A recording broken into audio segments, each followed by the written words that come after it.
ശൃംഗാരദേവത മിഴി തുറന്നു. ഈ ഒരു ഗാനത്തിൽ മനോഹരമായ നൃത്ത ചുവടുകൾ വെച്ചുകൊണ്ട് പ്രേക്ഷകരുടെ, പ്രത്യേകിച്ച് മലയാളികളുടെ മനസ്സിലേക്ക് കുടിയേറി പാർത്ത തമിഴ്നാട്ടുകാരിയായിരുന്നു പിൽക്കാലത്ത് നമ്മുടെ ഏവരുടെയും പ്രിയങ്കരിയായി മാറിയ ജയമാലിനി. അഭിനയ സമ്പന്നതയിലേക്ക് താനെ ഒഴുകിയെത്തിയ ഒരു താരമായിരുന്നില്ല അവർ. തൻ്റെ മാദകമായ ശരീരവടുവുകൾ പുരുഷന് മുന്നിൽ ആവോളം പ്രദർശിപ്പിച്ച് അവനിൽ കാമഭാവനകൾ ഉണർത്തി രതിമോഹത്തിൻ്റെ പര്യായമായിട്ട് മാറിയ നടിയായിരുന്നു ജയമാലിനി എന്ന് പറയുന്നതാവാം കൂടുതൽ ശരി. മലയാളികളുടെയും തമിഴിൻ്റെയും സൗന്ദര്യ സങ്കല്പത്തിന് അടിവരയിട്ട് തുടുത്ത തുടകളും ആലില വയറിന് പകരമായിട്ട് അല്പം തടിച്ച അടിവയറും സൗന്ദര്യ ലക്ഷണമാണെന്ന് പുരുഷനെ കൊണ്ട് ചിന്തിപ്പിച്ച ഒരു സ്ത്രീയായിരുന്നു ജയമാലിനി എന്ന് പറയുന്നതിലും തെറ്റില്ല. ചടുലമായ ചുവടുകളാൽ കാണികളുടെ നെഞ്ചിൽ ചടുലതാളം വിരിയിക്കുവാനുണ്ടായിരുന്ന അവരുടെ ആ കഴിവ് ആർക്കും മറക്കുവാനായിട്ട് കഴിയില്ല.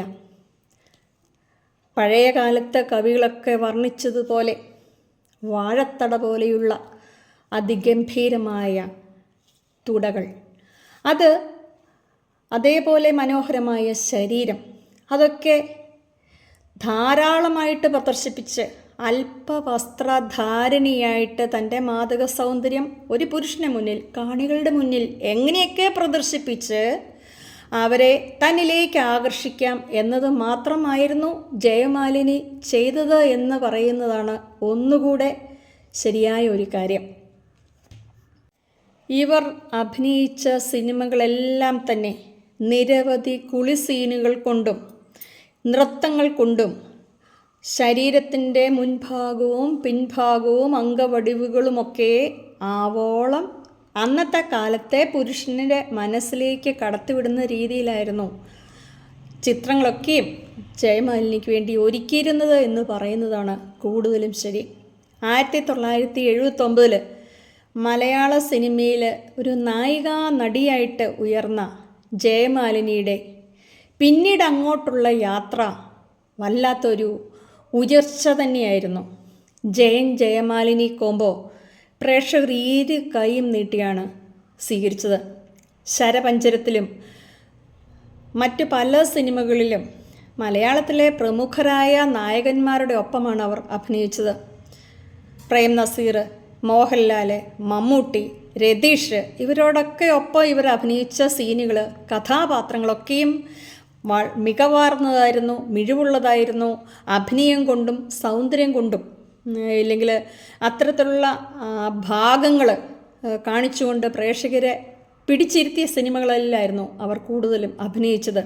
ശൃംഗാരം വിരുന്നൊരുക്കി എന്ന ഗാനവും പാലാട്ട് കുഞ്ഞിക്കണ്ണനിലെ സപ്തസ്വരങ്ങൾ ഉയർന്നു എന്ന ഗാനരംഗത്തിലെ നൃത്തരംഗവും പ്രേക്ഷകർ ഒരിക്കലും മറക്കുകയില്ല എന്നുള്ളതാണ് സത്യം.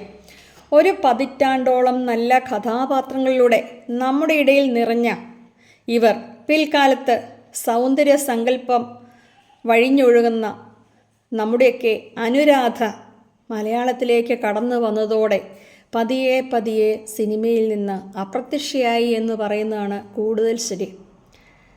കാമബാണമേറ്റു ഞാൻ കാമിനിയായി വന്നു ഞാൻ എന്ന് തുടങ്ങുന്ന ആ ഒരു സിനിമയിലൊക്കെ ഇവരുടെ ആ ചടുലമായ ഇല്ലെങ്കിൽ അർദ്ധനഗ്നയായിട്ട് ഇവർ അഭിനയിച്ച